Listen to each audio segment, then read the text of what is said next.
brief things about the course, and can I find those students who have actually credited or registered this course using an online process to kindly raise their hands. Only the few 35 of them. Okay, fine. Just checking it. Fine. So this module is specifically targeted for you all, and this course, which we entitled as MIBR, with this number ID 7123. Excuse me, my throat. I had a very bad one over the last 1 week, so there could be mild disturbances.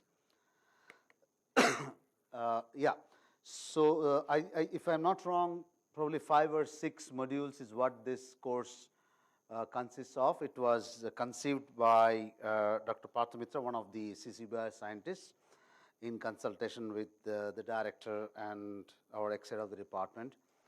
And we wanted to make it broad-based instead of making it deep and slim down one particular topic, which is expected for any course. Okay, so you will find a mixed bag of various stuffs in this course, including 5 or 6 theory lectures and a couple of practical sessions. The schedule is with you. And of course, the other students who are auditing this course or attending the workshop in general are also invited. You would have had a list of huge set of topics from the very first day, on brain research and machine intelligence, and mixed bag of all sorts of things. I'll bring it down to ground. We talk of very basic things here because it's part of the course. Okay, and I think if I'm not wrong with the schedule, yesterday you would have had talk on something on audition. Today you will have a series of lectures connected to this crediting course, which you all are crediting, most of you. Myself, this followed by something on machine learning with vision, and then natural language processing. Then there's a reinforcement learning tomorrow and day after, and so on and so forth. And there will be lab sessions which are already probably going on. So for those students who are actually crediting this course, it's an old true credit system, new one as a 4-creditor, something like that. There are some instructions in the website, all right, and we had a huge set of requests of a couple of hundred or more, and we had to filter a few students. We were targeting about 50, but we got near to 40 or so. The evaluation will go through the entire semester, and this is where you have to cope up with it. It won't be the regular scenario where you have the quizzes and the mid-sem and the end-sem sort of a pattern. We'll try to follow that, but each individual instructor, like myself and the others, will have their own model and method of evaluation. We will try our best, and we have instructed already, and we'll keep informing the instructors to avoid clash with your quiz 1, quiz 2, and end semesters definitely. So the evaluation pattern, or even a couple of extra classes here and there, will happen through the semester. We'll keep interacting with you by email on that. Individual instructors, with the help of their TAs, will do that. And of course, there will be an exam at the end, which could be, in some cases it could be written, some cases oral, some cases some other type of interactions. Individual teacher will be informing you that from the next week or next month, let us say. So that's what you need to bear with. And this is the 3rd time this course is running. My TAs are here for this module, and each instructor will have their own TAs. The pattern of evaluation will be a little different from one module to the other, depending. And most of the theory sessions are being covered by faculty from our CS department. There's one from W which follows mine. So the pattern and tendency could be same with small variations. And then the marks will be all aggregated, and we'll have a relative grading like what all IIT courses do. Okay, so that's how it goes. And this is the 3rd year. The strength has increased gradually from about 10 to 15, and it's close to about 35 or 40 is what I'm hearing. Okay, so I was requested by Dr. Partha to cover basics of computer vision, or just termed classical machine vision here. If you go down to the bottom of the page, which is my home page here, you can use this as my email to interact and ask any questions later. You will find PDF slides of my pet course on computer vision, where you can download the PDF slides. We have also made the PDF of this particular module also available. So please look for MIBR and then download something, at least the PDF of that, and the references are all available. And what I have done is taken about, say, 25–30% of my course and then cramped it to 90 minutes down. So I'll be probably rushing through a few things. So if there are a few things which are unclear, please mail me. We'll give you references, or we can have an extra 1 hour session with or without the TA somewhere in the middle of the semester before the exams start off to clarify your doubts. So that's what this is all about. So what I have decided is that we have to select a few topics which I think according to me is of interest to the general machine vision community. And we'll be talking of very simple things like edge detection to start with, which is sometimes called a mother feature. We'll talk what the word feature is, and then we'll talk of another high-level task called segmentation here. So it's something like low-level processing, intermediate-level processing, high-level processing here, and we have hopefully some nice demos on visual object tracking, which is motion analysis. Now, this is just a few methods or topics in the field of computer vision or machine vision. There are quite a few other topics. Noticeably, let us say some of these, which I'm not going to cover, and they are important. Don't ask me why I didn't select some of these here and some of these pushed down there. It's anybody's choice. It depends upon the problem which one solves in a certain domain. As for example, if you ask me these terms, go and find out from wiki yourself. They are advanced topics of whatever I'm coming here, and that too may be about a decade old. Most of the methods now use modern machine learning and deep learning methods, and if I'm not running out of time towards the end, I'll have some demos of our latest research work, which I'll not discuss, but just give demos on object tracking of our latest research in the last couple of years. These are also important, but I will not be able to cover them due to lack of time. So let's see, proceed, and I'll move slowly initially here. I'll speed up some more here, and I'm sure that I'll be running out of time when I'm going into this. So there are some analytics and examples and concepts to be discussed. So I'll try my best to explain as much as possible, but due to lack of time, if I'm skipping a few things or not detailing a few, excuse me, please email us. We'll send you the actual pages of a book for references or detailed slides. As I told you, you can go to this web page and download the entire set of slides corresponding to each particular topic, and because I've selected subsets of slides for those lectures and put it here. Okay, so we'll start with the first topic, which is edge detection here. So that's basically called the mother of all features, or whatever a process detects is something which is edge-based. And typically an example of an edge is a very simple idea that, and if you look at this small patch on the right bottom of your screen, you have a white sub-patch on the right-hand side and a left patch on the right-hand side, and it's easy for a simple child to take a pencil and a pen and draw a line as an edge between the two. So that's a very simple one, okay? That's a very ideal edge. It basically says it's a line or a boundary which discriminates between two regions in an image. You have boundaries across different regions in a geographical map, across countries, across states, across districts, municipalities, and so on. So that's a typical example. Really, there are straight lines, right, except maybe the United States. So we'll have to cover boundaries. We'll have a look at that. But that's a simple example of what we can call as a vertical edge, because the edge is vertical. And if you take what is called as a horizontal intensity profile, that means move from left to right, the intensity will go from dark to bright, like this step function here is what you are seeing. So actually, you take this step function and stack it, along rows of a, and create a matrix, you'll get an image like this. That's all.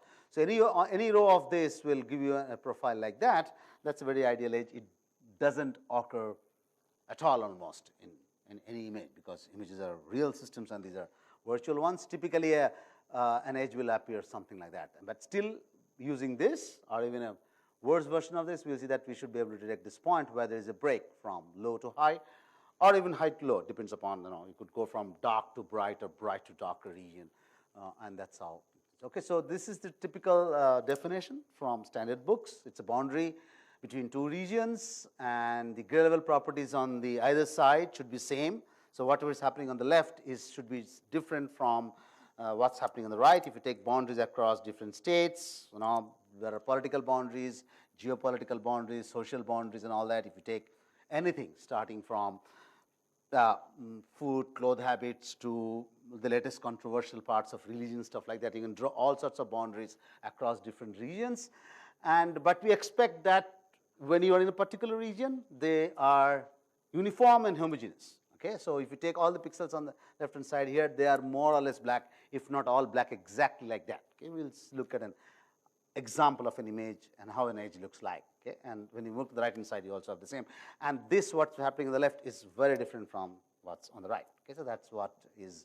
So the properties on one side of the edge is different from the other side, and that's what we are looking at.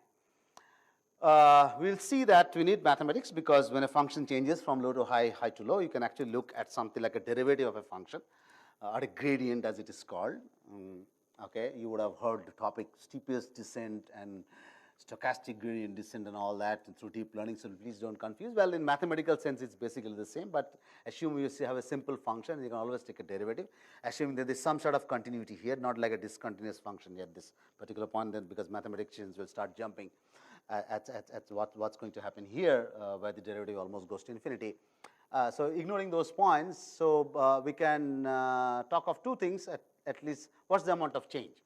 Okay, is the change from dark to bright or bright to dark steep, okay, or not so steep, shallow? So based on that, we'll define what is called the magnitude of the derivative or the gradient of the function. That will, which also sometimes called the strength or contrast of the edge on one side. And since image is two-dimensional in nature, unlike these one-dimensional functions here, when somebody is 1D, you don't have a direction, right? You have to always move on one path, okay? But in an image, you have at least two directions, so you can think of all the orientations of a particular edge. In this case, the edge is vertical, but you can have any arbitrary orientation, which we will see.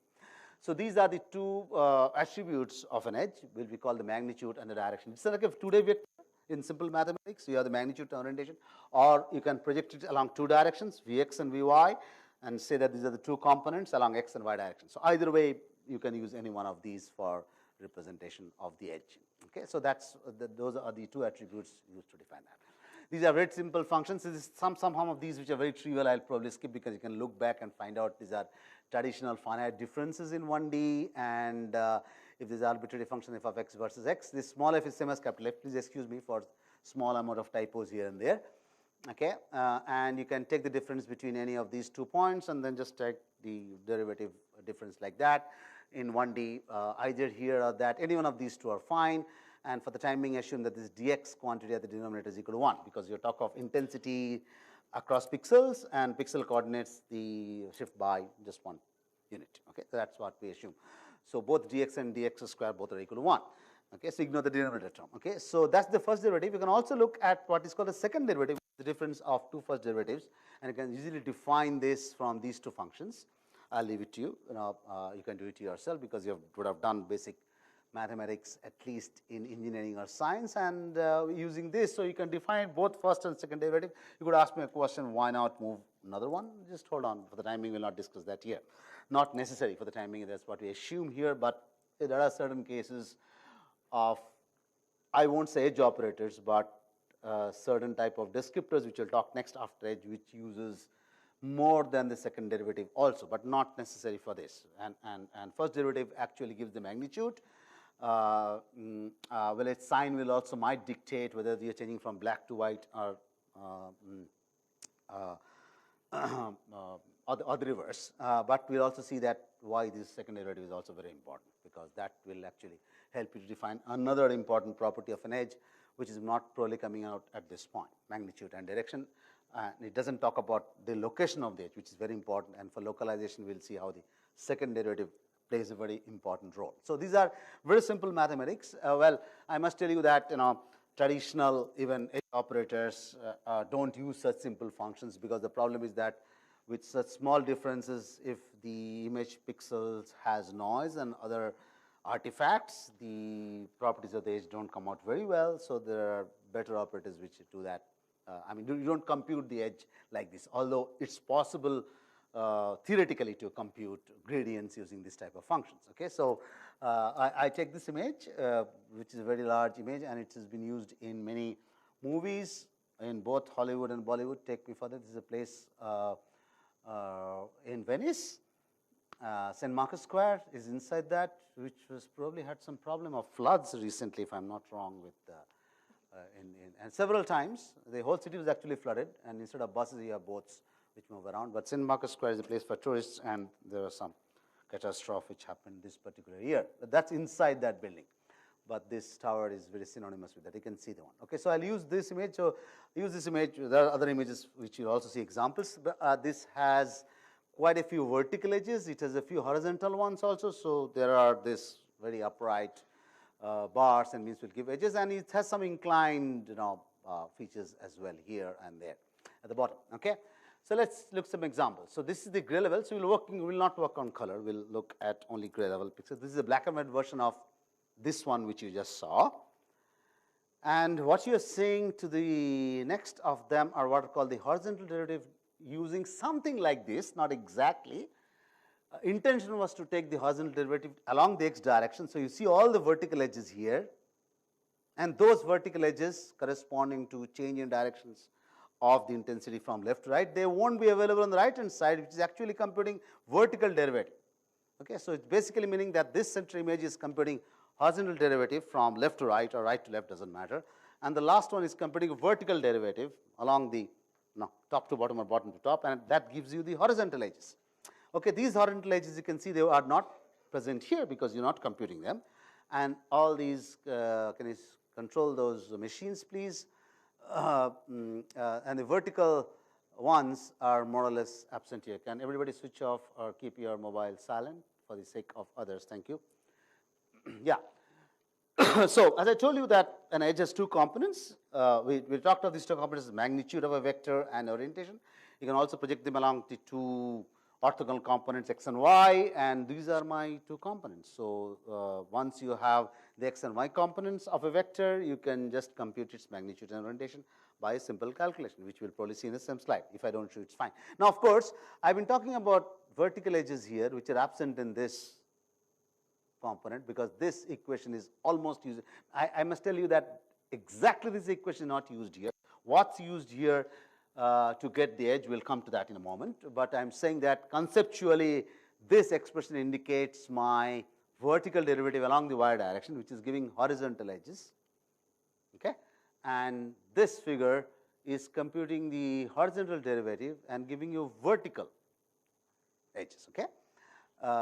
And so conceptually, these two are these two, but you use a slightly. If you actually use this, you'll not get a nice edge like whatever is shown here. Okay, so please be. Okay, the other thing which I was talking about, what about the edges which are, I would say, non-horizontal, like the one which you see here, or maybe the one there, correspond to this arc at this particular point. You can see that you will find components of them in probably both the things. Okay, left and right, both. Okay, look at this. This is a classic example. The patch, the white patch here, you can see the components now are there on both, as well as you can see here, as well as on that part. Okay, so if you have an oriented edge which is neither vertical or horizontal, you know how a vector projects onto two dimension. Okay, if vector is horizontal or vertical, you will have only one component. The other component is 0. And if you have two components, you have both of them. Okay, so this is an example of how typically the components of the edges look like. But we really look at two components separately unless the application demands to do so. You will look at the combined edge, which we'll see as we move on. Okay, so using these two gradients, gx and gy, I'm sorry, this typo is still with me for more than a decade. Both of x and y should be subscripts. And the partial derivatives are as given here in this slide. You combine these two gradients to form the magnitude and also create the orientation as shown here, and so that will give you the two components. So henceforth, we will show you pictures which will show the magnitude g. Okay, the previous two slides shown this gx and gy here, which were these partial derivatives, and henceforth we will see images of g. You can also see images, but it requires a little bit of time and understanding. And certain applications would actually also look at a theta map, which is called an orientation map. But I'm skipping that part because I told you it's a compact course. You cannot discuss everything. We can arrange an extra class which will discuss all of your doubts. And if you have questions now, especially those who are creating the course or even otherwise, please hold on at the end. I'll try to give at least 5 minutes for a few questions which you have. Okay, so we'll look at some of the edge maps of the magnitude computed by modern methods. But when people started long back, I will say, 30, 40 years back, I'll probably say 70s, 80s, to use some of these partial derivatives or mathematical operators derived from basic mathematical functions of derivatives to compute the gradients. They found two problems. The first of the problems is that they were sensitive to noise, because the noise creates fluctuations of a signal, and the purpose of a derivative operator is to boost up or detect any fluctuation. It doesn't know whether it is due to an edge or a noise, so it detects transitions due to both noise and an edge. Okay, that was the problem. And the other problem is that when you use some function like this, if not even if not exactly, that means you're looking at local pixels and their differences. What basically happens is that they create very, very thick boundaries, okay, because we want very thin ones. I'll talk of this thick versus thin a little bit. Then actually there was a work done around 1980 which talked of a Laplacian mask, which is a second derivative function that came a couple of slides back. I'm not going back in the slides, and it was found to be very sensitive to spike noise. So that was a problem, and then people try to smooth it by a typical weighted function like a Gaussian function to smooth out noise, but that doesn't help. Let's show an example. I'm just coming with an example where I'll show you a noisy edge. So this is an example. It's a synthetic example in 1D. It's good to show examples in 1D and then move to 2D. We'll also have that. I don't think I have with my slides here. You can go to my slides and download the direction from a computer vision course slides where images are perturbed by noise, but that's a 1D signal. So this has two edges. There's something which is going up and something which is going down. Okay, you could think that this is the transition, but I'll tell you it's not. Okay, so I'm not showing the ideal one. And there's some transition going down somewhere here, but due to high amount of noise, you can see that there are lots of transitions which are going up and down. And if you use any derivative operators, it will detect huge amounts. So this was the ideal edge. So somewhere it's going up at this particular point, and maybe you think it is somewhere else there. So forget it. So this was the ideal edge, and I corrupted with noise, some amount of noise. Okay, these are my first and second derivative functions. If you just use the simple those partial derivative equations which we showed you at the very beginning of the talk, then you will get something like this. All the best when you try to look at magnitudes where there are peaks. There are so many of these. You don't know which one corresponds to the ideal edge and which is due to noise. It's that bad. And second derivative is actually the derivative of the first one is produce y. I'll skip that topic, is what is called a zero crossing. I'll try to explain that with an example later on. And there are lots of zero crossings around there, and so that helps in localization, but we are expecting two important places where the edges go up and go down, and there are so many of these which are available. So there's no way you can extract any information out. If you think that I'll smooth this and then apply my derivative, all the best. It will give slightly better, but still it will be hell to detect outputs. Okay. So then there was a very landmark paper in 1986 in which it came out in Active Transactions, which is almost considered a top journal now in the field of computational science. He said that, since the Gaussian smoothing, which tries to suppress noise, and the derivative function which tries to boost the edge, are working against each other. Why against each other? Because the smoothing function, like the Gaussian one, is trying to suppress changes, and the derivative is trying to boost the changes. So you can think of that, it's something like, let me take some better names, North Korea, South Korea type of example. The current US, Iran, Iraq, whatever case could be. Okay, so the two things are appearing in opposite directions. None is helping the other one, and using any one of them in any of the order, derivative first or smoothing second or vice versa, was not helping people at all. In fact, I tried it out. So he proved that in fact that there is a derivative of the Gaussian function, which actually combines these two in a nice way, forms a very united front. Let me use the term. It's probably a very old political party in India. It doesn't exist now. Okay, so there's a nice important thing, and he proposed that that was very close to his optimal operator, which he found out using that. Okay, and then of course it is followed by a few other techniques like hysteresis-based thresholding, and we'll talk of that. So, but this was his main contribution. So yeah, so we'll probably go here. So smoothing and derivative is what he proposed when applied separately, were not producing good results, specifically under noisy conditions. If there's no noise, there's absolutely no problem. Let me tell you, that simple. The finite differences will also work because they opposite each other. However, when combined together, and this is the function, this is the derivative of the Gaussian function. So the Gaussian function will have this exponential, and rest of it will be 1 by root 2 pi sigma square or sigma whatever, sigma. Yeah.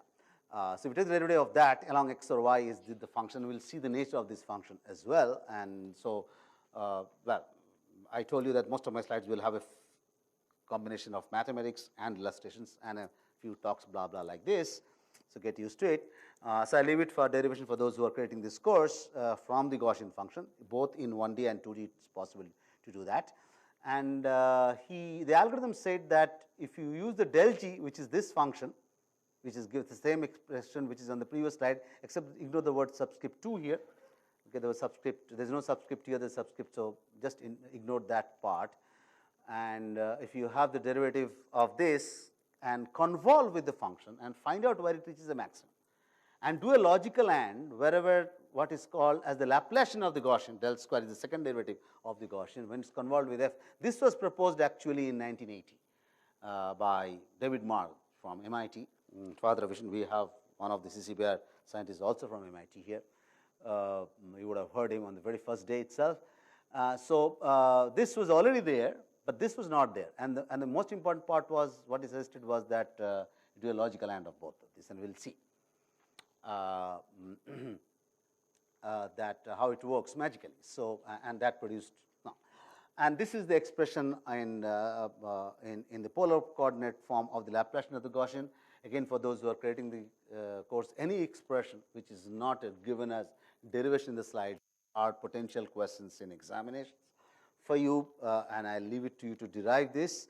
To do this, actually, you must be very careful of the definition of the Laplacian.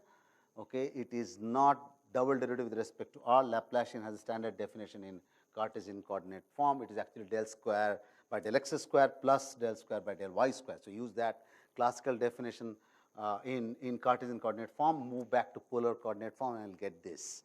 If you make an error, you will get closer to this, but you'll not exactly get this. So like modern day students, I am not against you, but classical computation, there's no partial credit for making mistakes because I'm warning you on this. Okay. So first derivative here, second derivative there, convolve both, look for a maximum at one, look for the zero or what's called a zero crossing another one, and look for a logical AND. So when both of these happen simultaneously, then you should detect an edge, and then you should be able to detect an edge. That's what. So look at an example. So this is the Gaussian function. Now we have the expression of the Gaussian. You should be able to derive the first derivative here as given, okay, and ignore again the subscript. Please excuse me for that. There is some reason why the subscript comes, but for the time we ignore that. And this is the second derivative in 1D. Remember, look at this expression. It's a little different from what you saw in the previous slide. This is in 2D, and this is in 1D. So when you move from 1D to 2D, you need to take both the x and y of two expressions like this and do a simple numerical addition of the two. And that's what you'll get. Okay, and this is called an inverted Mexican hat function. This function has been used in many branches of science and engineering. David Marr who proposed this function for, and it's called the Laplacian of the Gaussian, or the LOG, the typical log function, not the natural logarithm. Was proposed in 1980. He himself or somebody else called this inverted Mexican hat. Okay, and this is sort of a binary wave. So these are the two functions. Okay, you can go, those interested can go and keep taking the third or fourth derivative of a higher one. Yeah, I found this curve somewhere very nice. So where we put all those three functions which you saw in the previous slide, 1, 2, 3, and this. Okay, that's a Gaussian in the yellow. The first order, which is derivative, is the cyan curve, the blue one, and the magenta is the second order, the Laplacian, the Gaussian. Okay, very interesting properties. And those who have a little bit of mathematical minded interest definitely should try fourth, fifth order, and so on and so forth. Very interesting overlap on this. It's interesting. There's a peak here of the original Gaussian function, which is zero order. So look at the even 0 and second. There's a peak here. There's a peak here as well. Yes, they are in the different directions, all right. But correspondingly, the middle one has a zero crossing because it crosses 0 at this particular point. When this cyan curve reaches the maximum here, you will get a 0 crossing at this particular point here. Okay, so that's because the maximum here, the derivative will be 0. So this property actually goes from kth derivative to k plus 1 derivative to k plus second derivative, and so on and so forth. So it's very interesting if you even go to third, fourth, or fifth. Some nice properties will be evolved. And very interestingly is that with this function, you can take the derivative to any order as you can think of. Infinity. It exists. Very rarely there are functions where you can take derivatives. It has very, very nice properties. I don't have time to talk about it, why it's called super smooth functions and stuff like that.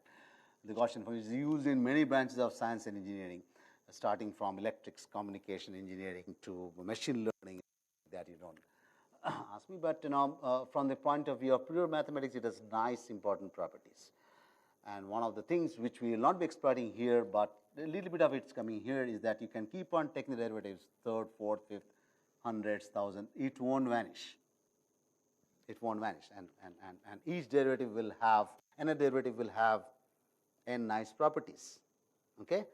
One of the other things, which the first derivative has 1 0 crossing, the second derivative has 2 0 crossing. So nth derivative will have n 0 crossings. The value crosses 0, the 0 line. Okay, so that these are the nice functions. Okay, but our main interest is these two functions, first and second derivative, and see how that works. Okay, so these are two-dimensional examples of the Gaussian function.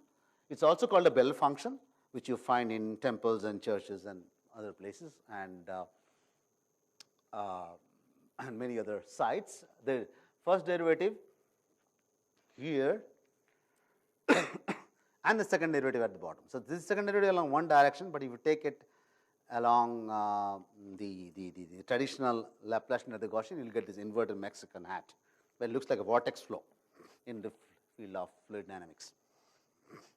Okay, so I'll skip this particular slide, so please have a look. These are some details from the Canny's paper. So let's look at this, and let's see if this magic works, which Canny suggested. Okay, so this is the del G, is the derivative of this, and when you convolve this with that, this is the output which you got. I hope you remember the derivative of this function which you took. There's lots of spikes around. I can see there are two predominant peaks here. Of course, there's another one, competing one, but not so high. And you remember that this function had two edges, so there was a plus and a minus. Okay, so that's the first part, and let's look at the second one, which is the Laplacian of the Gaussian. There are lots of zero crossings, but they are much fewer than if you had taken this function and taken the second derivative straight up. Excuse me. So you have, and what you need to do is just that logical AND. So find out if there is a peak and there is a corresponding zero crossing. If there is a peak and there is a corresponding zero. Peak could be actually positive or negative, it doesn't matter. So you can actually make this signal unipolar by taking the magnitude of that. So this will become a peak in the positive sense and corresponding zero crossing. There will be other zero crossings around, but you will not find significant peaks. So this is one thing which one has to be a little bit worried about, but you can see that still works quite well with a signal of that bad, because it's very difficult to find out where the edge transition really took place for this particular case. So this is basically a simple empirical observation as to why the Canny's algorithm really works. So that's the first part. Of course, Canny has a second part to his paper, which I'll not explain in detail due to lack of time, but I think I'll have illustrations of that. So this is a famous example of a model Lena, and we'll probably have the image coming up. Sorry to start with an edge diagram. So this is the output of what you are saying is this one, let's say, in 1D. It's equivalent in 2D for an image is what you will have is an edge. So most of the background is black, where you don't have edges, and wherever the bright parts, the gradient is very high. Now this image was quite popular through 80s, 90s, not so popular when the machine learning people came, because they couldn't probably take, didn't have so many examples of Lena available to them. You can check Lena's background and photographs in Wiki as well. But this was loved because it had nice, well, not only the picture was nice, which you'll see. This looks like a little ghostly edge image, but a lot of textures and weak edges, vertical oriented ones, and you can actually locate if you are missing any. So that was very clear. People use it for edge compression, for segmentation. People later on probably use it for face detection as well, and very popular for edge. So I'm using the traditional one. Okay. So there are some fine edges here and here which you can easily miss. So so after this operation of the logical AND of the first derivative of the Gaussian being convolved and the log being convolved, and look at an AND and then find out the location, you get the gradient. There are a couple of processes. First off, the three processes are doing a non-maximal suppression. I'll not explain them, but I'll show you the output. This is probably followed by hysteresis-based thresholding. Yeah, I think these are the two important methods which we'll see. So this is what happens after non-maximal suppression. So it basically does is try to thicken edges. So if you have a very coarser edge here, because I want to very precisely look at where the edge is. So non-maximal suppression is a very standard method used in many of machine learning even, starting from robust box detectors for object recognition and so on and so forth. And so when you have spurious responses and it, but you can, the advantage that it doesn't switch off some of the weak edges. That's the advantage. Okay, you can have the textures much more fine defined there. Okay, yeah. So that's the non-maximal suppression. I'm just toggled the image so that you can have a look at the edges much more better now. So it's basically the edges are black on a slight grayish background. Earlier it was on white on black, but they were so thin. Unlike this was clear. Maybe it's not that very clear here, unless you are staring at a terminal very close to you. But I think the projector quality is really good.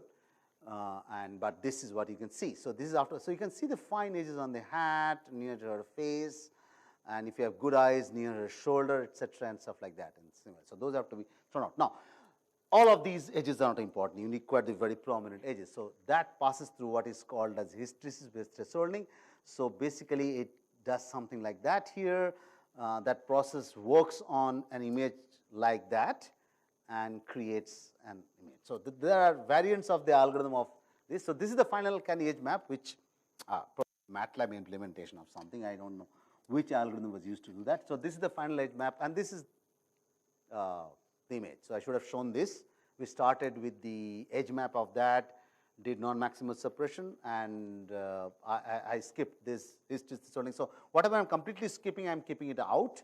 But probably one thing I must be sure that whatever appears in the slides is a part of your exam. So keep that in mind. And especially if there are equations being talked about, definitely it is. Okay. So yeah, this sequence of left to right images shows a few examples, including the colored image, Lena. So you are converted to black and white, all of these. So this is a pre-smoothed image. So it's a little bit smoothed by a small Gaussian. Then these are the three gradient images, Lena, which you already saw. And this is the other one of the, whatever, at the butterfly here. And these are the non-maximal suppression. These three very fine. You can see the edges are very fine there, followed by the final result using hysteresis-based thresholding. Now, it's interesting to know that what are these two compared to that. So I just zoomed in fact, and brought it next to the image to just show what this image would look like. Very fine edges, including the ones which are very bright and light in color. And just also to look at Lena. The image is being here. And so this is just before the final stage of thresholding. You have the edges which are very, very fine here. Okay. So this is the toggled version of this, and this is the actual one, which is the toggled version of that. I'll skip this because for the sake of time, there are 4 topics, and we just finished one of them. Now, I talked at the very beginning, you may not have remembered that edge is a mother feature because it uses gradient, and anything which changes are important clues, vital information for any signal, including images. And since edge works with gradient, it's called a mother. And all the other type of features which are detected from images are based on edges directly or indirectly. People have used edges and then obtained features from there, or used variants of gradients in some form to detect other features. I mean, there are huge library of feature detectors available through that, using traditional methods. I will not be able to explain all of them, but I'll talk of only just 2 of them, which is the Harris and Hessian corner detection. We'll also talk of the log detector, which is the Laplacian of the Gaussian, which we saw, and its close association called the DOG. I don't know whether I have slides of this. We'll see, but at least we'll talk of this. We'll talk of mostly of this. Okay. And then there are a few others which I'll not be talking about, and many others which also exist in practice. And what this corner detection method does is, now when you're looking at an edge, you're crossing a boundary from one region to another. Think of these geopolitical boundaries based on characteristics of individuals or land or whatever it is. The image is also something like that. We are locking off 2 regions of 2 different spatial intensities, and you cross over one region to the other, you get a boundary. Okay? When you look at a corner, it's interesting that it's considered as an intersection of 2 edges or 2 lines, more or less straight lines, and then they meet to form a corner. Okay? So it's like a bend. So you find you have to look for an image gradient now change in 2 directions at the corner instead of 1 direction for the edge, and that's what important thing is. So look at an example. If this is an image which has a black region here and a white on the left, top left. And if you take a small region here, you will not find any change. You take a region here, you will find that there is no change in the gradient along the vertical direction, but there is a change in the horizontal one. So the horizontal derivative operator will work here and will give you a response saying that there is an edge here. And the same thing might happen here, but the direction will be different. But our interest is now this one, which is a corner. It's not very sharp, it's a little bent because it's probably a zoomed in picture. but it's important. So if you look at this now, it's interesting that if you move in any two orthogonal directions over a certain region, it could be left to right and then top to bottom, or you take these two directions which are inclined, you will find changes in intensity available on both the sides. And that's what a simple edge detector cannot detect it. There are many methods of edge detection which have flooded the market for 2000s. Some detect edges, then try to fit a function like a line function to find out what the change of curvature and detect an edges. There are quite a few methods which do that, but these became very popular because they use gradients, we'll see that, but they don't detect lines or edges and then try to detect a meeting point of two lines. So we'll see how this Hessian or the Harris corner detection detects this point and avoid detecting lines, because lines are boundaries, but we are interested in a meeting point of two boundaries. So this was the first function which was proposed as early as that. Okay, I is the image intensity, is two-dimensional function.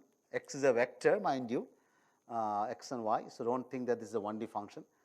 Sigma is the parameter of a Gaussian function. So you are smoothing the intensity image by a Gaussian function with a certain sigma. The subscripts indicate the direction of the derivatives. So double x means that you are taking the second derivative, second order partial derivative, if you want to be very precise, along the x direction. This one is taking the second order partial derivative along the y direction.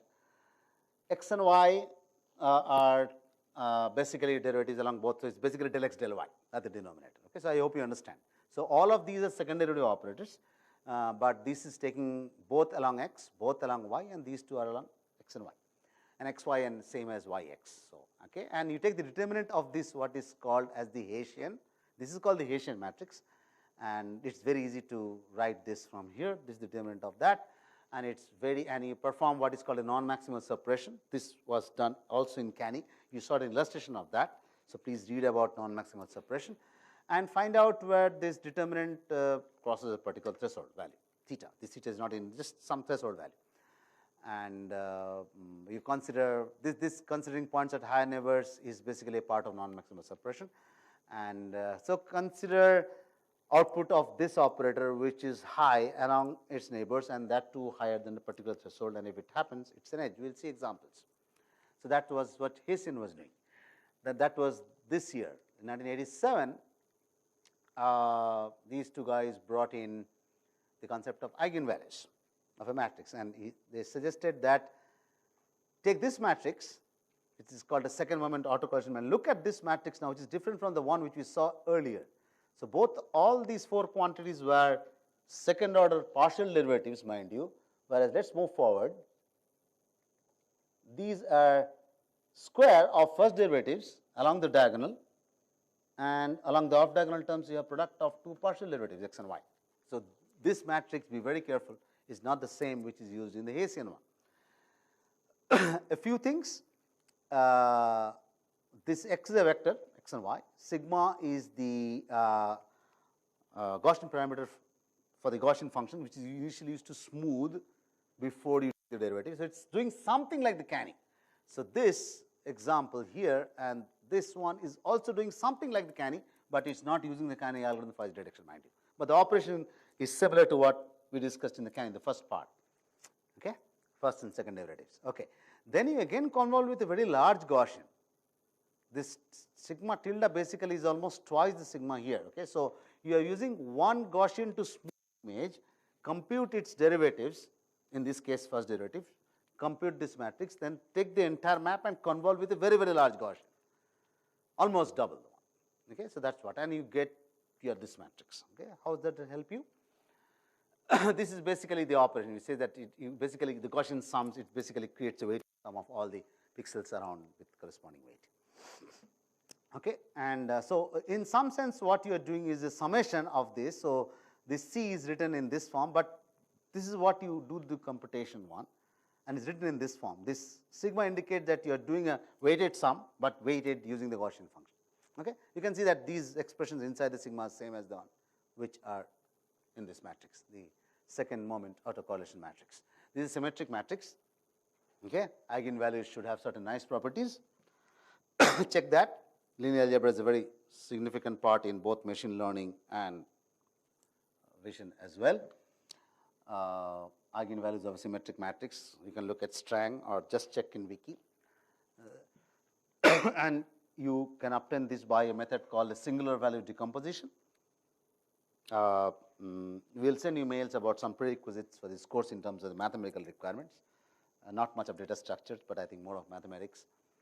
So you get the eigenvectors, which one is the inverse of the other one, but our main interest is here. So once you do an SVD, you will get this along the diagonals, and very interestingly, this lambda 1 and lambda 2 is relative values will tell you whether you are sitting on a corner at a particular point or you are away from a corner. Okay, so if both any one of them is very small or close to 0, the point is not a corner. Okay, so that's what is done, and so but these guys in their paper actually come up with a mechanism to say that don't do this SVD and then try to look at these values. Take this C and compute its determinant at the trace, and then take a ratio of that. Typically, it will be less than 1 because lambda 1, lambda 2 will not be same. And I leave this exercise in the class, and I'm leaving it to you because when you download the slides, you'll have it like this. So those who are creating this class, please note down this expression and try to derive it. You can do it right now. It's very simple. This R is defined here, and you can actually find out that the algorithm says that after you compute the determinant, and so actually you don't look at even lambda 1, lambda 2. You compute the C, compute its determinant and the trace, and you compute this quantity with a small value of alpha.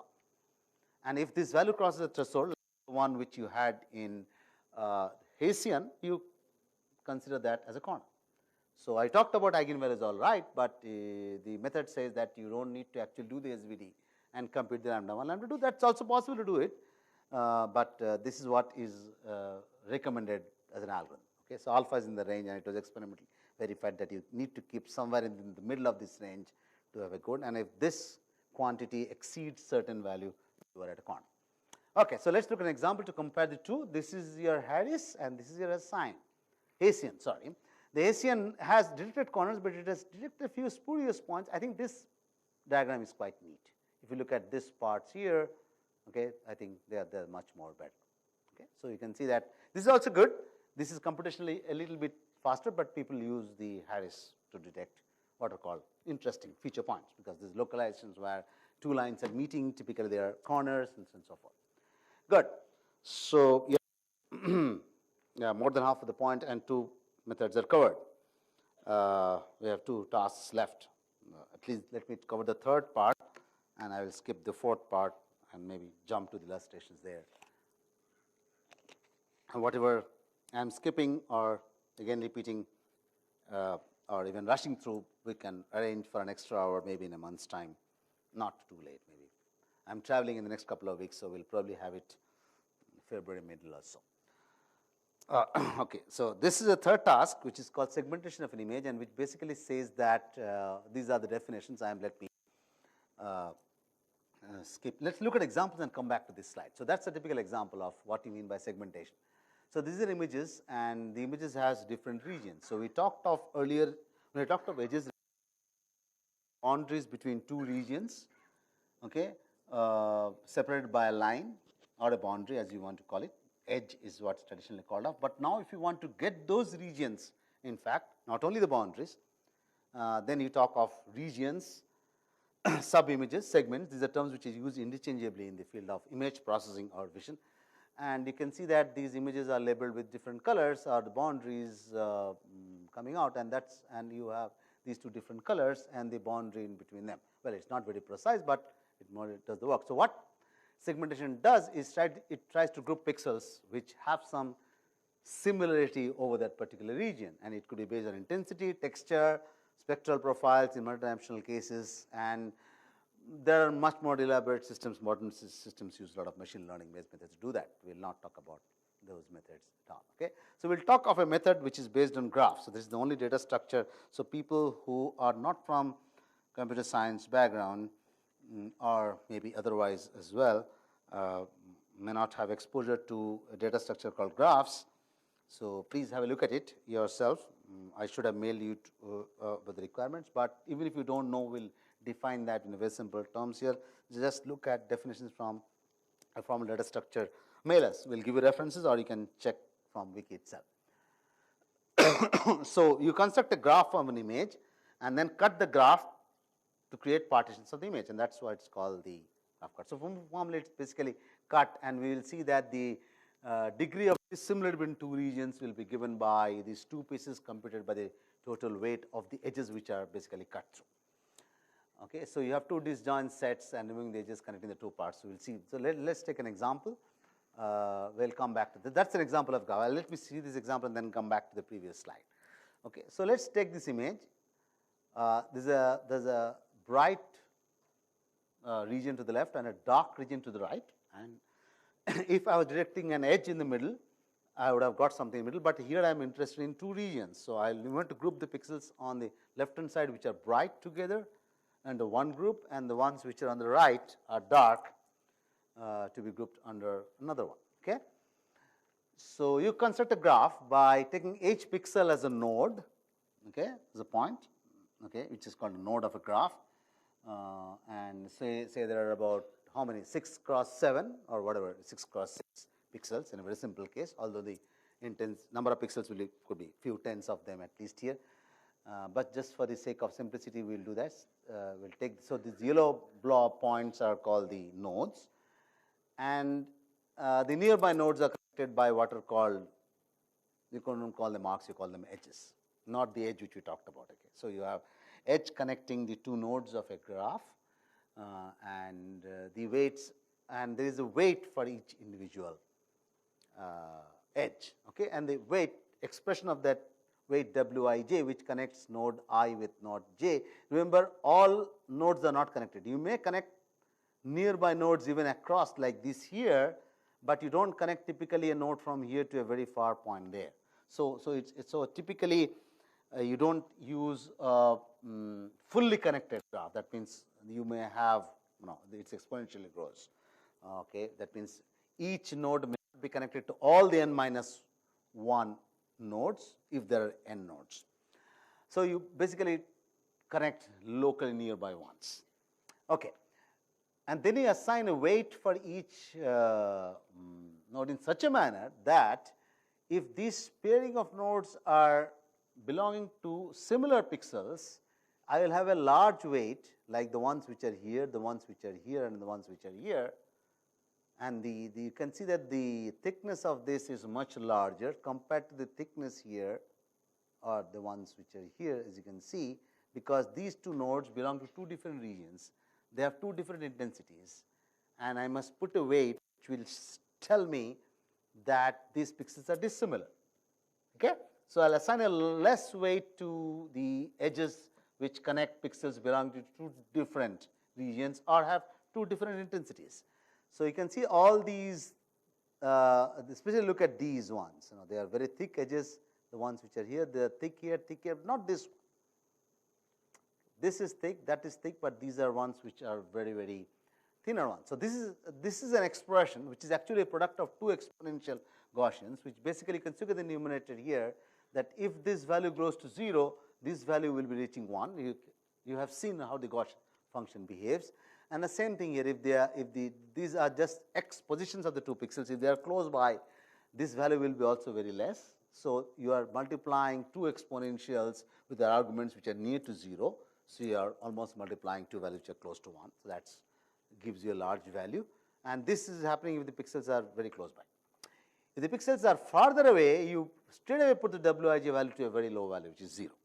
Otherwise, if these two intensities are differing, I and j are these two, say these two nodes. If this is higher, then the value of the Gaussian function goes down, The same thing happens here, and when you're multiplying two fractions, because value of the Gaussian function is always in 0 to 1. So multiply two fractions, the value still goes down further, which basically says that if the intensities of the two pixels I and j are different or large, and they are somewhat spatially far away from each other, then the wij which I get, just look at this, ignore this for the time being, then I'll get a smaller value of weight. Okay, so I get a smaller value of weights here indicated by a very small weight. So this is how the graph is constructed over all pixels, and the job of the graph cut is basically to trying to, so it's basically saying that the thicker ones indicates low contrast, which is this one, and this is strong coupling, thicker ones. So the thinner ones here indicates with the color, it's a high contrast, basically means that the intensities are different and they have a very, very weak coupling. So I must cut those edges which have low cost to create two partitions. Okay, so that's the basic meaning of the word called graph cut. So this is the simple algorithm, which basically says that we'll talk about what is the source and the sink. Don't worry about that. You can actually, for the time being, think that I can select one point as a source, another point called the sink, and this is an algorithm which is coming out from the field of computer networks and used at many places of constructing a graph, finding the capacity of each edge, and finding a flow which is called the max flow or a min cut algorithm, which does the job. And this is the theorem which says that from any network, from a single origin node to destination node, the maximum flow equals the minimum cut value for all cuts in the network. So that's the thing which is done. So it basically says that if you can cut that graph into two parts with the minimum amount of cost or minimum amount of energy or effort, that is what. So it's basically an optimization problem to find out the minimum cost of a cut. So this explains another way. So this is the image. You have a bright circle. So I'm two regions. Bright circle inside, dark outside. Take a horizontal row of pixels. Okay, these are the, and look at the nodes here. So this is a, so I'm showing this example of this graph with one row of pixels. The same thing will happen across all rows, using all rows. So these are the pixels, let us say, and you can see the edges marked here in the middle. And you have a source node and a sink node given by somebody. Don't ask me the question right now what is, but you can almost see, it's not greatly visible here, that the thickness of the edge is not reflecting in this case the the strength of the coupling which we talked about in the last slide, but this one does. Okay, so you have also now connectivities from sourcing to all the nodes. You can see now that the source, if it indicates the foreground pixel, which is the white region, you have these edges which are very thick, and this is part of the background. Source is a part of the foreground here. So these edges are thinner because that's foreground, that's background here. When you come to the bottom part, it's reverse because the sink represents the background. So these edges which are connecting the sink to the background nodes are strong because the pixel intensities are very similar, and the intensities here are different from that. So you have weak edges. Okay, so a simple cut will be now, it's very simple to visualize that I want to cut something which is just the weak part. So imagine a fabric which has some parts which have strong threads and some parts which are very fine weak threads. Want to cut the fabric into two parts, either using fingers or hand or scissors with the least effort. You will actually look through those parts of the fabric which are weak. So you can identify these weak arrows and just cut to that, and that's a minimum cost. If you change any one of these, you'll have a least cost, but you'll not create two partitions. This is with one line or one row of pixels. The same thing happens with all the rows. And if you change the arc to include any one of the thicker edges, you also get a partition, all right, but that will give you a larger cost. So this is a good example to show that the minimum cut cost is basically the one which is creating the two partition, and there are lots of algorithms which can do this in polynomial time, which I am skipping because that's not part of this course. Okay, so the energy is the collection of edges which have been cut by the scissor or something, which is the path of which the scissor has to move, and the job of the cut is to separate the source and the foreground pixels here, and the sink along with the background pixels down there. Okay, so all the background pixels with the sink will be one partition of the graph, and the foreground with the pixels there along with the source will form another partition. Let me see how much time do I have. There's another alteration of this graph cut algorithm which was done with respect to a paper published which actually tried to formulate what is called as an adjacency matrix of a graph. So that's a representation of a graph. So please, those who do not have a data structure course done in your regular coursework or not studied thing yourself, please go and find out the adjacency matrix representation. Just hold on for a moment for a graph. And you know how to construct a graph. We just talked about that very briefly. And take those weights and create a symmetric matrix, which is called the adjacency matrix. So that's as simple as that. And this is called the degree of the node I and stuff like that. Because once you have the Wij's, with the way we have seen the expression of Wij a couple of slides back, I'll go that for the sake of completeness here. That's the expression of Wij, which you compute for any of the nodes here, and then you sum up those Wij's to create a Di, create an adjacency matrix as well, because it's a two-dimensional function, so you can create an adjacency matrix. And then this is an algorithm which was published probably around early 2000s or so, which was called the Spectral Cut Partition. So what it says basically is construct the graph, get those edges, and then try to get this equation. What is this D and W? They are there in the previous slide. So D is coming out from here. It's a diagonal matrix with these DIs.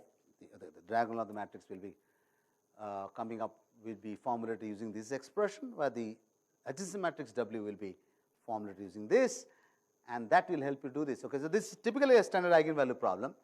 Okay, the only thing which you need to remember here is that D is diagonal strictly and W is symmetric. Okay, and solve this with the smallest eigenvalues. So it's basically done using the SBT, and very interestingly, the corresponding eigenvectors of the second smallest eigenvalue creates a very nice graph. So you need to look for an optimization problem to solve it using a graph cut. So what you could actually do is solve this equation and get the eigenvalues. Okay, and you can recursively keep subdividing the partitions into. I'm not showing examples from here, but this was a nice landmark paper. And in fact, they went one step further and said that now you can convert this problem into an expression like this, which is called a Rayleigh quotient. You can check into a book by Strang on this material, because this has also nice properties which are exploited. But again, you can either solve this directly, or there are methods in which there's lots of derivations which are there in my main slides or in the paper, which you can go through, but I'm skipping that. But basically, they solve this, and this y which you see is the same thing as the x, which is the called the indicator function. At the end of it, the values of x from the eigenvectors will have 0 or 1, or -1 and +1, indicating group 1 versus group 2. So these are some examples of segmentation. I won't say that these are coming out of spectral cuts. Here, excuse me that I lost the reference from which I borrowed these, but these are from very high-end papers of segmentation, published around late 90s, early 2000s. So you have foreground, background here. Of course, there are 4 regions. It's nice to have 2 regions here. Okay, this is the horse, the tiger, the horse again. It's a different one. Horse has been of very interest, of course, in the animal kingdom, in vision literature. The other thing which is of interest are cats and dogs, not the monkeys and the deers which you find in abundance in our campus. Okay, it's good that we don't have these in the campus, but we have some dangerous ones as well, and this has been of interest to that. So these are some examples of segmentation obtained by that. Okay, so yeah, 5 minutes for an advanced method of segmentation, which is called an alpha mat, and I'll tell you why this is required. So so people, if you see the examples here, except maybe this particular case, if you look at the horse, okay, and the tiger to some extent, this one, the object has not come out as a whole unit, okay, except in the case of maybe butterfly and perhaps this polar bear as well. So the main task of segmentation is to find regions which represent one entity, one object. Okay, in this case, let's say this particular face. I don't know this character. We talked about Lena earlier, but I don't know what this character was. So we found this from a paper. So and this is a method which is very, very commonly used in the field of medical imaging, where doctors are interested to locate certain disease in tissues or cells in brain scans and say that then this is the area and I want to focus on this object, get me the object inside. So that helps, okay, because if you don't know initially what the object is, but at least somebody gives you a rectangle bounding that object and pushes the rest to the background, there are lots of methods, both using optimization techniques and machine learning techniques. We will see some variation of graph cut or the graph cut which we discussed here, also used in this case to indicate get this object out. Number one, that's the number one. So, direct an object segmentation, but targeted for an object, that is the key point. The other thing which you see here, that this object has very fine hairs around, and that always creates a problem, because the hairs or the fibers or any sort of light textures which you have, they do not actually belong completely to the foreground or background. That creates a problem. But actually giving this rectangle helps the algorithm to know that outside the rectangle you are sure that this belong to the background. You will not ever consider them as foreground. You remember we talked about source and sink some time back in the graph cut. So, you are asking who gave you the source and sink. I said ignore that. Now, you have an idea, because this known background pixels can contribute to the sink and the foreground pixels can contribute to the source. Okay. So, this is a machine learning based method. So, most of the machine learning will be talked by Dr. Mitra, which is following lectures mine, but Gaussian mixture models, the GMMs, are one popular method for learning different patterns in the data, and I will not cover GMMs. So, you can create GMMs for foreground and background separately, and this is a typical example of Gaussian mixture models in 3D. The green ones represent the background clusters which are here, and the red ones are the ones, remember Gaussian is 1D which we had shown. So, think of this in 3D, because these are three colors RGB, and see the minimum. So, the mean of the Gaussian is somewhere in the center of the sphere. The variance is indicated by the radius of that sphere, let us say, which is indicating the variance of the Gaussian. So, if you see the foreground clusters now, some of them are separated out from the background, but some of them are overlapping here. Why? Because if you look at all the pixels, if you look at all the pixels inside, some of them belong to the foreground and some of them belong to the background as well, because this is background, but it is not demarcated by the input. Okay. So, there will be overlap. So, this overlap here is indicator of the overlaps in that. So, but once you learn, and you can use something like a graph cut on top of that to, so this is what. So, all the pixels in the red part are these red ones, and I want to separate them out and create two different partitions completely, one with the background and one with the foreground. Yeah, so the background pixels are the green ones which you have here. So, this is a nice illustration. So, you can learn the GMMs and then perform graph cut, construct the graph. So, once you have the source and the sink using this, it helps you to create a nice graph. So, let us look at one example. So, these are the two rows of pixels. So, this is the same thing which we did with a simple case of an example of a circle with source and sink. So, the color indicates foreground, background.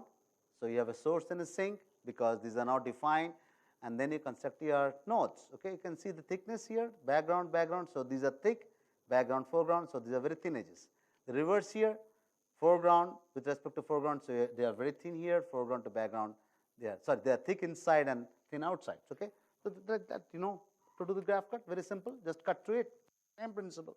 Applied here, you applied across all. In fact, you construct the entire graph and do it in one shot. You do not do it row wise. Okay. I will skip over some of these definitions of what is the distance measure based on the monolinear distance functions and all that, and how the edge weights are computed based on these functions. Please learn them, and we can have just for the sake of time, allow me to skip these. And this is the algorithm as well, which has two parts in terms of what are called the log likelihood ratios of the two probabilities. And the graph is basically when you minimize, you have these two terms coming out of these functions, apply graph cuts, and then keep on iterating. So, let us look at an example illustration to see how this is done. So, this was the initial graph, the plot, the green ones belong to the background, the red ones belong to the foreground, and after the first, this is probably almost the final state. You can see, so you can see the partition separating out after applying the graph cut. Okay. So, the foreground nows are inside here, and the background green ones are these. So, again I repeat here. So, you can see the backgrounds have not changed much. They are almost the same there, but the foregrounds have changed a lot. And there are lots of functions which are used here. The other interesting thing which you find here is this value called alpha, which indicates if the value is 0, it belongs to the background. If it is 1, it belongs to the foreground. But sometimes there are values near the here, which is between 0 and 1, indicate that it is partly foreground and background. So, you would like to have the foreground obtained like this, which is very difficult. It won't come straight away if this alpha is binary. That means there are certain parts of this image which I will not straight away put completely to the foreground or background, unlike the middle part. So, this part inside is completely alpha is equal to 1, which is white. Alpha is equal to 0 is the background correctly, but when you have things like these, I want the values between 0 and 1. So, there is a method which does this, which minimizes what is called this function, which is called the Laplacian mat. Okay, this is an L is the matrix which is given by this. I'll skip this equation. So, this is an example which is published in CAPR 2006 conference. The J function is given by this, where you have the alpha and the A and the B as given by this. So, the equations are almost from the paper directly here, and let's do an example. Okay, so this is the famous character from, you should know the movies better, and this is the alpha mat for this, and this is the object extracted out. Completely the background is suppressed to dark. So, input, output, alpha mat. Same character, I believe, from the same movie, the alpha mat. You can look at the hairs here. That's interesting. It won't easily come out with results. You can see the fine hairs on that part. So, that's interesting. And then you can complete. Now, you can take this image and put it wherever you like. So, people in the field of not only image processing, graphics, other communities interested to just cut and paste, use them as logos and stuff like that in many places. So, you need to suppress the background because you want to merge it with some other background. Good. I have exactly 10 minutes part, but I might use 15 minutes. So, allow me to use 5 minutes extra, and then at least 2-3 minutes of some questionnaires. The last topic. I think illustrations of this is better because now you will have at least we typically had static images so far. Videos, motion topic, because you have surveillance cameras these days across everywhere. Okay, they were in the news in Delhi for some wrong reasons. They are available across many places across the campus, in the gates, in our institutes, across shopping malls, airports, stations, across some buildings here inside. Okay, we are also being watched by certain cameras as we are talking. Okay, and most of these cameras, including the ones which are on your mobile phones, capture videos. You can actually take pictures, but switch it on, it captures videos. So, it's mostly important to find out what's moving inside a video. So, that was one of the primitive tasks which somebody does, and then you can take that object and do whatever you like. Okay, so, so motion detection is an important area of work. You can observe the change from one image frame to the other one and detect its speed, and then find out the object also. Okay, and one of the simple thing which one can do is, so in video now you have a sequence of frames, so F1, F2, F3. So far we have just used one image. When you did edge detection or segmentation or even that feature extraction in the middle, you just had one image and one output. Now you have a sequence of frames. So something moves from F1 to F2 to F3 up to F100 or whatever. And you can do a simple algebraic difference like the finite differences we talked more than an hour back when we talked of edge detections. You can do something like that across time, across pixels over 2 frames, and that doesn't give a very good, well, we'll see, but it gives you some idea about what the moving objects is. But most best methods use what is called as a good background reference image. If you have some idea of what the background is not moving, and then when the frame comes with the moving object, you subtract that, then gives you the moving object very clearly. We will see that with an example. So, the current image being compared with the reference background pixel, pixel by pixel, and it may contain the target object, which will come out as a segmented object. We segmented from single image, here we are segmenting from a video, and we are trying to segment out the object which is only moving. Okay? So, places where there are differences can be detected and classified as moving objects. There is lots of, so this is basically literature survey of work which is done in the late 90s, early 2000s, even people are working now. We will see what are the challenges even in modern machine learning based vision for tracking. This is not the last part of my talk will be, which will yield nicely to Dr. Mitra's talk. So, the first one is the background. So, we talk of around this year the average or median. So, you take a history of the frames over what's happened in the past and take an average of each pixel by computing a simple average or a median.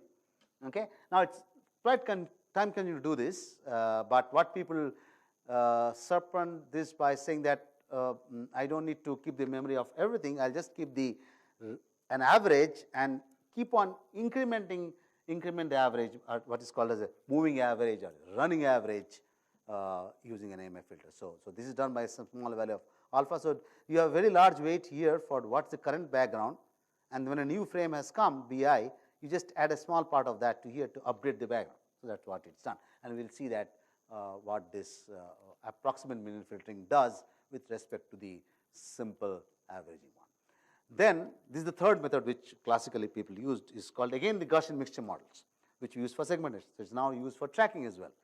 So, this expression basically tells you that this is a normal distribution of the vector x in 3 dimensions in general, with a set of means and variances over m of these Gaussians. That is what the classical definition of a mixture of Gaussians is, and that is a picture. It shows 1D, 1, 2, 3 Gaussians, okay, coming out of some pixels here. Remember, if this is a sequence of frames, they may not be very alternate frames, because really in a video from one frame to the other, the intensity changes so sharply. Okay, so this could be a nighttime shot, this could be a morning, and this could be noon time. So, I think these pixels, these frames are spread over at least a few minutes, at least a few seconds.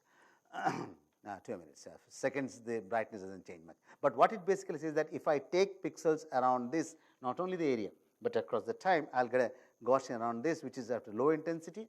What is on the x-axis is basically intensity, and this is the probability distribution of the Gaussian. Here, somewhere in the middle is what you have here, and the one which is the bright here. So, what's moving? Nothing is moving. So, you are basically modeling the background over time. So, initially the mixture model will be having something like that. Excuse me, this is happening because of my fingering, pressing the wrong buttons. Yeah. So, and then you can have some. So, but if we have even frames like these, it's possible to actually have a model which is a mixture of these 3 Gaussians, m is equal to 3 assuming here, and this represents the background. Now, if a car comes in the street, which is of a completely different color or intensity than the road color which is given here, it will not be very similar to the Gaussian intensities which you have here, okay, and that will be easy to segment it out. So, initially you have, so you look at the probability function, this xt indicates that you have a set of training samples from the history based on which you create your, so any machine learning model requires training samples, right. So, you know that because you would have had machine learning lectures by now, a little bit, I'm going to have a few more coming up. So, the T indicates not time, but training samples, and BG is background, FG is, FG is foreground. So, you are talking about the GMA models for foreground and background put together. Okay, so, that is how you do, and then you try to segregate the background and the foreground. I will skip the next few slides which try to tell you how to do that. So, basically tells you that this is the same expression which we had seen in the last slide, and this talks about the set of training samples over time period t, and you keep on estimating the background again and again. The foreground comes in, and the mu m's indicate these are the means of the Gaussian, sigmas are the variances which you talked about, and these are the weights for the non-negative weights for each individual Gaussian function. Okay, so, this is called a Gaussian mixture model, because each Gaussian will have some weights depending upon how many intensity pixels have contributed to each one. So, if you ask me that this may have more weights if there are much more pixels contributing to this particular Gaussian probabilistic function here. So, that is the called the mixing weight. So, there is a GMM standard algorithm which learns these parameters given a set of training data. So, we are not getting into that because it's a machine learning course. So, ask a ML teacher about GMM if it's going to be covered, otherwise read it yourself. So, once that done, then there is a method by which the foreground and the background are estimated. So, anyway, the last 5 minutes of examples. So, that's simple frame referencing. Okay, this is a very old video, at least 20 years. So, it's one of my ex-MS students worked on this. So you're just taking up, so you're not using any of these GMMs or approximate median filtering. We'll see the example in the coming slides. So just if you take successive differences of frames, this is what you will get. Okay. It detects locations of change. You can see that the videos are time synchronized, and I'm happy that's running well because I had problems with videos running from laptops to projections. But the problem is the following. There are two things here. The objects are not coming out completely, right? You are getting skeletons of the objects which are moving. That's very natural. Why it's natural? Think about it. I'm not going to, for the sake of time, I'm not going to cover it here. Okay, so that's the major problem in frame difference. It will tell you where movements are taking place, but it doesn't give you the object segment. We are looking at object to be segmented out. Object segmentation, examples of those characters and the faces which came out. So we'd like to see these cars and guys moving out together as an object, not their skeletons which are moving.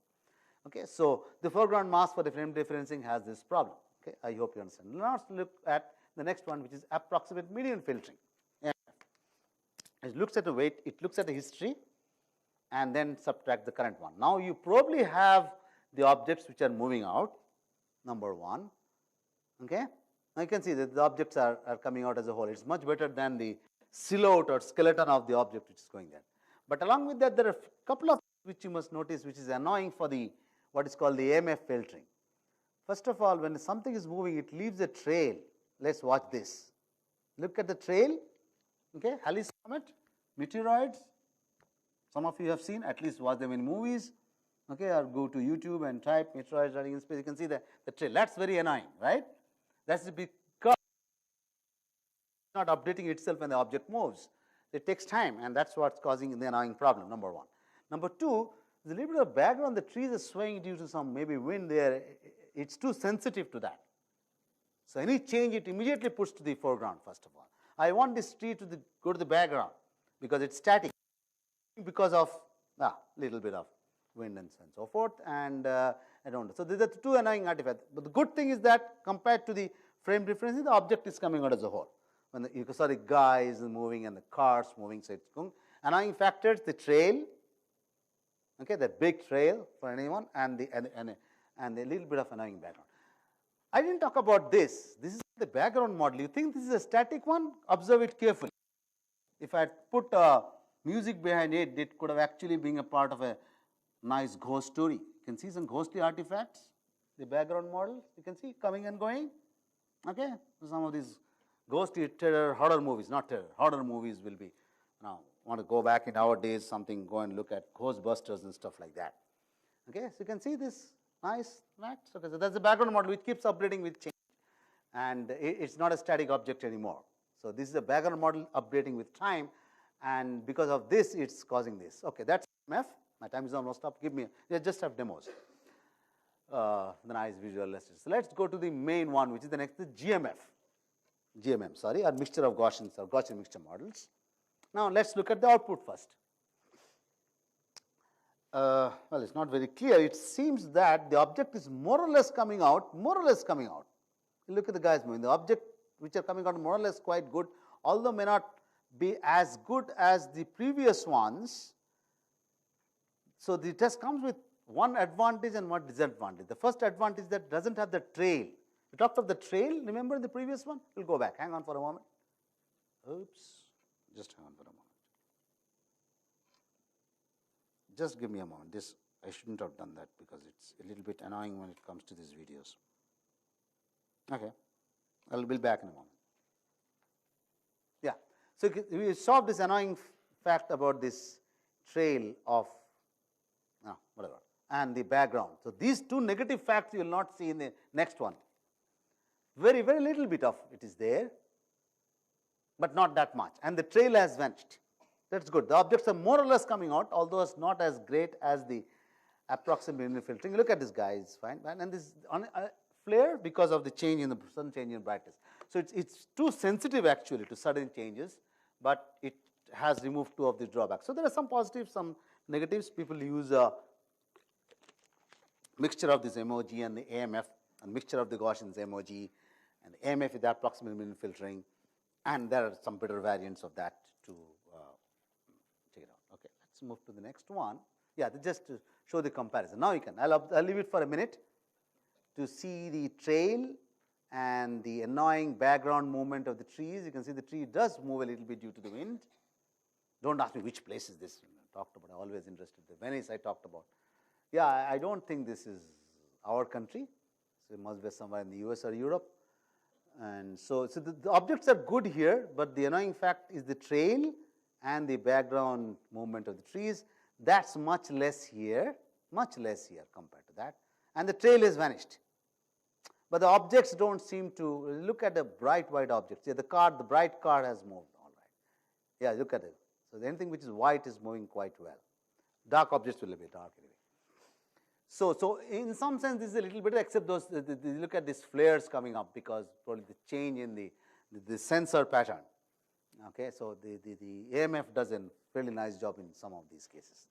So plus and minus, maybe the emoji leads a little bit better. And these are methods published in late 90s, early 2000s. A lot of developments have taken place after that. Okay, so that's my lecture ending with some examples of what we have been doing in the recently. This is a last month's paper in a conference which I didn't go, my student went, and it was ranked as the best student paper award. And look at this video segmentation here. There are two things which you will notice here. There are multiple objects first of all moving. Each object is being labeled with a particular color, number one, and it doesn't get messed up with the background. So what's the segment here? The moving object is segmented with a particular color, and it's coming in and coming out. So you can see the occlusion here, but the algorithm doesn't lose the object. So that's almost annoying, because when an object hides away behind another object, or comes out or comes back, or changes its pose like this one, or even there are multiple objects which one going behind and coming in front. Otherwise, it's often very, very that's some challenging data sets for detection these days, in which there are very funny moving objects. Occlusion is one thing, a lot of changes in the background happening together as well as in the foreground. I don't want to track these guys in the front. My target is to track those three characters for some reason. Okay, so, and this is another one. Lots of things happening in the background as well as the foreground. I want to track the movement of the foreground only. Okay, so, and these are multiple objects with occlusion. So occlusion and target background are challenging ones. So this is a very recent paper award, and the student who presented also won the best student paper award in this conference, which was held last month, if I am not wrong. Yeah. We also worked on another example of one of my PhD students whose thesis reports have just come back on jittery videos. You can see the video is not very steady. The camera doesn't have I think there is a strong wind, or the base is not strong, or is connected to trees, so there's a little jitter. It can happen if you're not on a steady platform. This camera, which is looking at this and recording, is on a steady platform, but if you take this and move it, don't do it, please.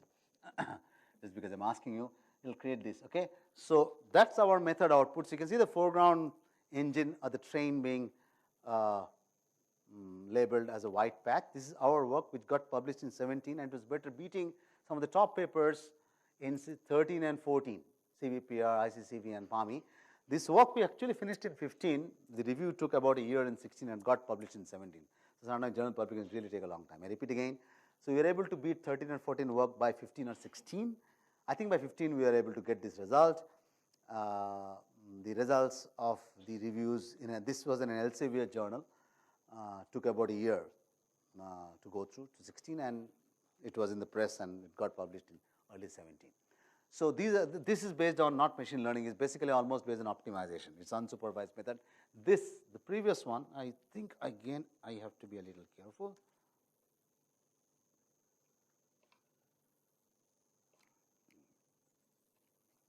Just give me a moment. Oh, it's already running. Fine. So this one, of course, is deep learning based. I talk of classical vision throughout. That's my course content, but I'm winding up with two state-of-the-art things. One, which is, of course, the previous prior to this was using a GMM-based tracker, which was again machine learning based. This is deep learning.